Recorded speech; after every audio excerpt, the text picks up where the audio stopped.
ઘણા પહેલાં પેટમાં દુખતું તો ઓલા ડોશીમાં આમ કે 5 આંગળીથી લઈને પેટની અંદર એકદમ ઊંડો ખાડા સુધી આમ એવું જ દવા આવે, પછી ઓલો દુખાવો મટી જાય, પછી એ દુખાવો શરૂ થાય. અને પેટ ચોળે ને ત્યારે પેચુટી કે આમ ગઈ છે, આમ ગઈ, ભાઈ ક્યાંય નથી ગઈ, હવે આ મૂકી દો.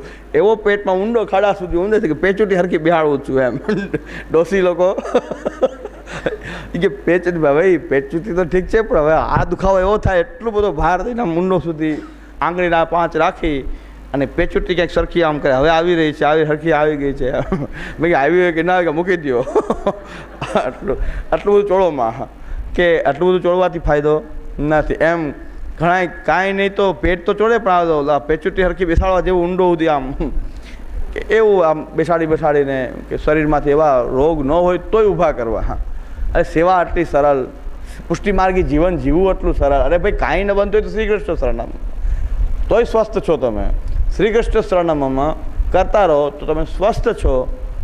ખોટા એ તમે કોઈ ખોટા સત્સંગના, ખોટા ઓલા કે મંદિરે હવેલી જવાના, 56 ભોગમાં એમાં સેવા દેવાના, કે પછી આ કોઈ પૈસા આપીને ગુણગાન કરાવવાના, કોઈ બાપા મળી જાય તો સત્સંગ કરવાના, આ બધા જે પેટ ચોડવાવાળા બધાય તૈયાર ઊભા, ઢાલીલાવાળો ને કીર્તનવાળો ને બધા તૈયાર ઊભા કે એટલે આ ડોસીની જેમ ઘણા તો ઊંડા ઉધી આમ એ પેચુટી હરકી બેહાડી દે.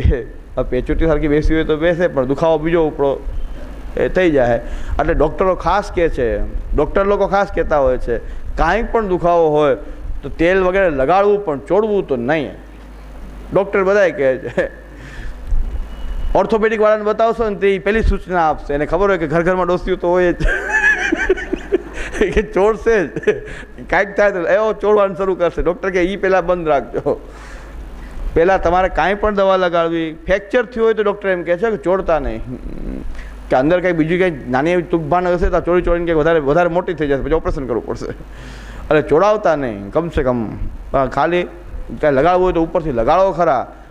ડૉક્ટર સાવ ના પાડે ચોડવાની, હવે તો સાવ ના પાડે છે કે ભાઈ એ કંઈ રહેવા દેજો ધંધો આ દોડો કરવાનો. એટલે આપણે પણ એમ કહે છે સીધી રીતે બસ ઠાકોરજીની સેવા કરો. સેવા ન બનતી હોય તો પુસ્તકોનું વાંચન કરો, એ પણ ન બનતી હોય તો અષ્ટાક્ષર સ્મરણ કરો. પણ બીજા કોઈ પણ રીતે ગમે એવા કોઈ બાપા કે ડોહી આવી જાય ચોડાવતા નહીં, આ પેટ ચોડાવતા નહીં.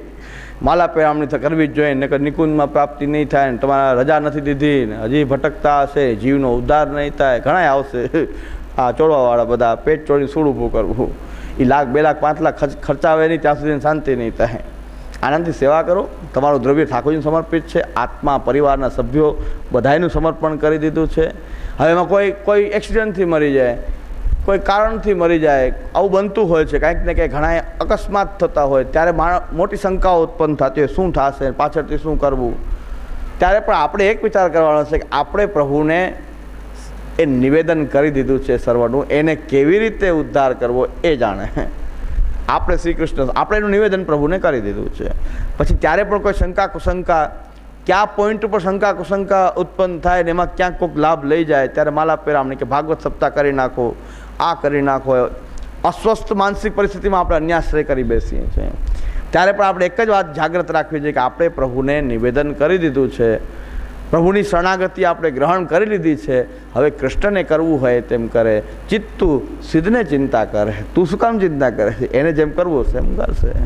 તો આ આત્મનિવેદનના ભાવને જાગૃત રાખે. નહીં તો આપણે ભ્રમિત થતા હોય, એક તો દુઃખમાં હોઈએ, ટેન્શનમાં હોઈએ, અને એમાં કોઈક આવી જાય આપણને સલાહ દેવાવાળા કે આમ કરો ને આમ કરો, તો આપણે ચિત્તમાં કંઈક એ ઘૂસી જાય ને અન્યાશ્રય આપણે કરી બેસીએ.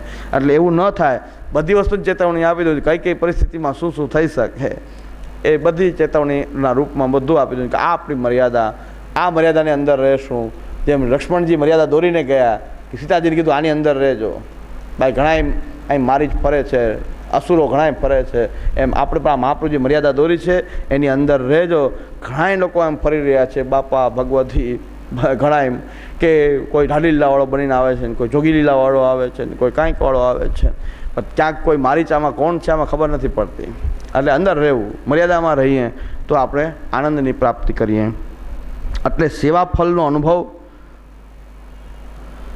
હવે સેવા ફલનો અનુભવ કેવી રીતે થાય છે કે ભગવાનની અંદર પ્રવેશ થઈ ગયો. હવે સાક્ષાત ભગવત પ્રવેશ તતઃ તદ ઈચ્છાનુસારેણ તાદૃશ સેવોપયિક દેહ પ્રાપ્ત્યા, પછી ભગવાનની સેવા ઉપયોગી દેહની પ્રાપ્તિ થાય. એનાથી શું થાય છે? સાક્ષાત તલ્લીલા અવલોકન તદ્રસાનુભવાદિકમ ભવતી ઇતિ. પછી અલૌકિક જે દેહની પ્રાપ્તિ થાય છે એનાથી ભગવાનની લીલાઓની દર્શન થાય છે, ભગવાનની લીલાઓનું દર્શન થાય છે અને એ લીલાઓનો અનુભવ તદ્રસાનુભૂતિ થાય છે. અલૌકિક દેહથી તમને ભગવાનનું દર્શન, એ લીલાઓની અનુભૂતિ થાય છે. આ રીતે સેવાફલ પ્રાપ્તો ક્રમોગ્રેય. સેવાફલમાં જે ક્રમ આપ્યો છે ને, અલૌકિક સામર્થ્ય, સાયુજ્ય, સેવોપયોગી દેહ, વૈકુંઠાદિશુ, આ ત્રણેય ક્રમ આમ જાણવા જોઈએ. એમ હરિરાયજીનું આ એક મંતવ્ય છે કે પહેલાં અલૌકિક દેહ થયું, અલૌકિક સામર્થ્ય થયું, પછી એની અંદર ભગવાનમાં પ્રવેશ થયો એટલે સાયુજ્ય થયું, પછી પુનઃ ભગવાન એને પ્રકટ કરી અને અલૌકિક દેહ પ્રાપ્ત કરાવી અને એને લીલાનો અનુભવ, દર્શન વગેરે સુખ પણ પ્રાપ્ત કરાવે ત્યારે સેવા ઉપયોગી દેહ વૈકુંઠાદિશુ. આખો સેવાફળ ગ્રંથ આપણે સમજી ગયા. એટલે આપણે બે ગ્રંથોનો પંચપદ્યાણીના સેવાફળની, એક હરિરાયજીની જે ટીકા જે કહીએ કે હરિરાયજીનો જે સેવાફળ વિશેનો ક્રમ છે એ આપણે આખો જ આમની અંદર શ્રી હરિરાયજીએ સિદ્ધાંત મુક્તાવલી, સેવાફળ, આ બે ગ્રંથને શ્રી હરિરાયજી અહીંયા સાંકળી લીધું છે બરાબર. તો એનો આપણને અભ્યાસ પણ સાથે સાથે થઈ ગયો છે. આ પ્રકારથી સેવાની ફળની પ્રાપ્તિ થાય છે. ઇતિ શ્રી હરિરાય ચરણ વિરચિત સ્વરૂપ તારતમ્ય નિર્ણય. હરિરાયજીએ બનાવેલો આ સ્વરૂપ તારતમ્ય નિર્ણય, આ ગ્રંથ આ પ્રકારનો છે. તો ફરીથી આખું આ ગ્રંથ શું છે, પાછું આખો આટલા દિવસથી આપણે લઈએ છીએ, 5 દિવસથી. તો પહેલા પેરેગ્રાફની અંદર મહાપ્રભુજી દ્વારા પ્રતિષ્ઠાપિત સ્વરૂપો વૈષ્ણવના ઘરમાં બિરાજતા, એમાં એ જ લખ્યું વૈષ્ણવ જન નિલયસ, તત્કુલ પ્રતિષ્ઠાપિત વૈષ્ણવ જન નિલયસ્થ. સ્વરૂપ ક્યાં બિરાજે? વૈષ્ણવના ઘરમાં, દેવાલયમાં નહીં, મંદિરમાં નહીં, જાહેર હવેલીમાં નહીં, પણ વૈષ્ણવના ઘરમાં ઠાકોરજી શ્રી મહાપ્રભુજીએ પધરાવ્યા, એમના કુલે પધરાવ્યા. હવે જે રીતે મહાપ્રભુજીના સેવકોનો સંબંધ ભગવાન કૃષ્ણ સાથે હતો એ સ્વરૂપ સાથે, એવો સંબંધ આજના વૈષ્ણવનો ભગવાનના સ્વરૂપ સાથે છે કે નહીં એનો વિચાર આ ગ્રંથની અંદર કરવામાં આવે છે. એ પહેલા પેરેગ્રાફમાં. બીજા પેરેગ્રાફની અંદર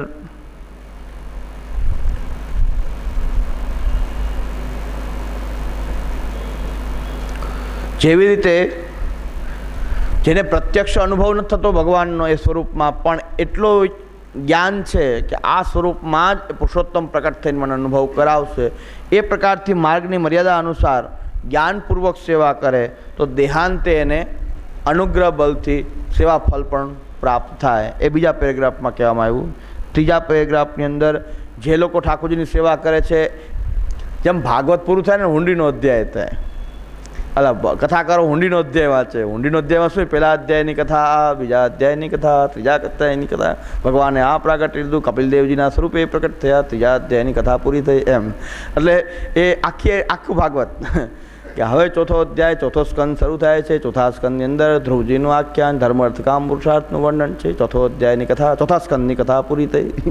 એમ એટલે એ શું કરે કે આખું ભાગવત પછી એમ કહેવામાં આવે છે કે આ અધ્યાય સાંભળો, જેને હુંડીનો અધ્યાય સાંભળી લીધો એને આખા ભાગવત સાંભળવાનું ફલ પ્રાપ્ત થયું. આખી ભાગવત જેને ખબર હોય તો એને આટલાથી બધું સ્મૃતિ આવી જાય, જેને ભાગવતની વાંચન કરતો હોય તો. બાકી હુંડીના અધ્યાયથી કંઈ ભાગવતનો ફલ પ્રાપ્ત થાય નહીં. પણ આખી કથાકારો એક હુંડીનો અધ્યાય, આપણા લોકબોલીમાં હુંડીનો અધ્યાય કહે છે, પણ આખા ભાગવતનું 7 દિવસ કથા ચાલીને આખું સ્મરણ કે કયા સ્કંદમાં શું આવી, શું લીલા આવી, શું સ્વરૂપ પ્રાકટ્ય થયું, કયો અવતાર આવ્યો, એ બધા એ રીતે આપણે ત્યાં શ્રી મહાપ્રભુજીએ પુરુષોત્તમ સહસ્રનામ જે છે, ભાગવત જે અભ્યાસ કરતા હોય એને પુરુષોત્તમ સહસ્રનામના નામ માત્રથી એને એ લીલા વગેરેનું આ ભાગવત વાંચી હોય એને ખ્યાલ આવે.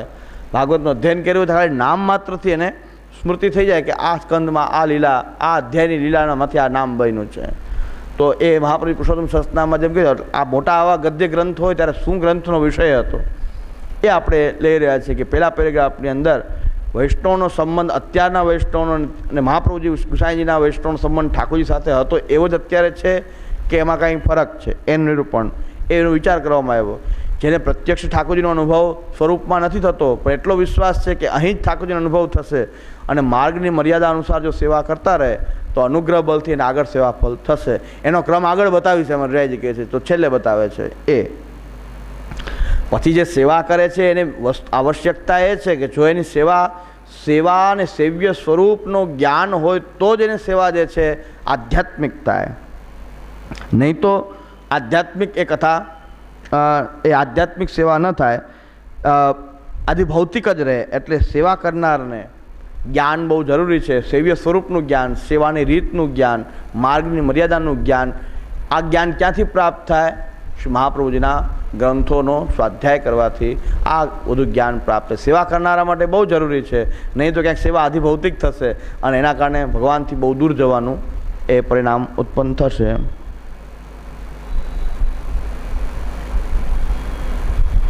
એટલે મહાપ્રભુજીના કુલ દ્વારા જે સ્વરૂપ પધરાવવામાં આવે છે અને માર્ગની મર્યાદા અને જ્ઞાનપૂર્વક જો સેવા કરે સર્વભાવથી યાવત જીવન, તો એને સેવાનું ફળ આગળ આ દેહ છૂટ્યા પછી પ્રાપ્ત થાય. એમાં કોઈ અયોગ્યતા નથી. પણ ભજન બે પ્રકારનું છે, આંતર અને બાહ્ય ભજન. એમાં આંતર ભજન એટલે ભાગવતાર્થનો વિચાર, એ આંતર ભજન છે. જે સેવા ન બની શકે જેનાથી એને ભાગવતનો અર્થનો વિચાર કરતા રહેવો જોઈએ. એનાથી પણ જન્માંતરના વ્યવધાન વગર એને સેવા ફલ જ પ્રાપ્ત થશે. ભાગવત જેનાથી સેવા ન બનતી હોય એ ભાગવતના અર્થનો વિચાર કરતા રહે. એનું નિરૂપણ કર્યું. પછી એના આગલા પેરેગ્રાફમાં 1, 2, 3 ને 4 પાંચમા પેરેગ્રાફમાં ભાગવતજીનું આંતરભજનનો પ્રકાર એ બતાવ્યો.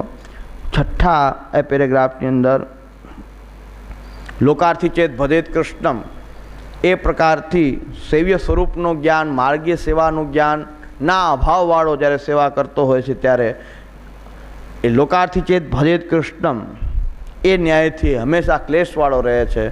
અને ક્લેશવાળો થઈને કોક જ સેવા કરી શકે, અને ક્લેશવાળો થઈને પણ જો ભગવત સેવા કરતો રહેશે તો એનો જે લૌકિક અર્થ છે એનો નાશ થાય છે. એટલે જન્માંતરે શુદ્ધ ભજન કરવાથી કૃતાર્થતા થાય છે. એના પછીના 7મા પેરેગ્રાફમાં મહાપ્રભુજીના પ્રાદુર્ભાવ કાળમાં તો પોતાના સ્વરૂપ બલથી જીવને સેવા આધિદૈવિક બનાવી દેતા હતા શ્રી મહાપ્રભુજી. આજના સમયમાં તો માર્ગની મર્યાદાને જ્ઞાનપૂર્વક સેવા કરવાથી પણ જ્યારે ઉદ્વેગ અને પ્રતિબંધ જો સેવાની અંદર ઉત્પન્ન થવાની સંભાવના હોય ત્યારે સેવા આધિદૈવિકી બનતી નથી. એટલે ઉદ્વેગ વગેરે નિરાકરણ નવરત્ન વગેરે ગ્રંથોથી આપણે કરી તો આપણો આ સેવા પણ આધિદૈવિકી બની શકે છે. જે ઉદ્વેગ વગેરે પ્રતિબંધ આવે છે એ નિવૃત્ત થઈ શકે. એના પછી તત્રાપી દેહાવસાને તો કૃતાર્થસ્યાન નિશ્ચય. આ રીતે માર્ગની મર્યાદા અનુસાર જે સેવા કરતા હોય તો એને એટલો વિશ્વાસ રાખવો, એવો નિશ્ચય રાખવો કે દેહાવસાન પછી તો અવશ્ય કૃતાર્થ થઈશ.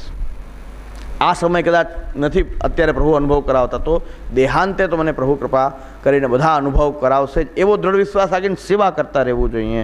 આવી રીતે જ્યારે સેવા કરવામાં આવે છે ત્યારે ભાષ્યમાં જે પ્રકાર બતાવ્યો છે એ પ્રકારે જ્યારે દેહ છૂટે છે ત્યારે એક અલૌકિક દેહ પ્રાપ્ત થાય છે. અને એવા અલૌકિક દેહવાળા ભગવદીઓ સાથે ગુણાનુવાદ વગેરે કરવાનું એ સામર્થ્ય પ્રાપ્ત થાય છે. અને ત્યારે ભગવદીઓ સાથે એ ભગવદીઓ જે અલૌકિક દેહ ધારણ કરેલા છે એની સાથે ભગવદ્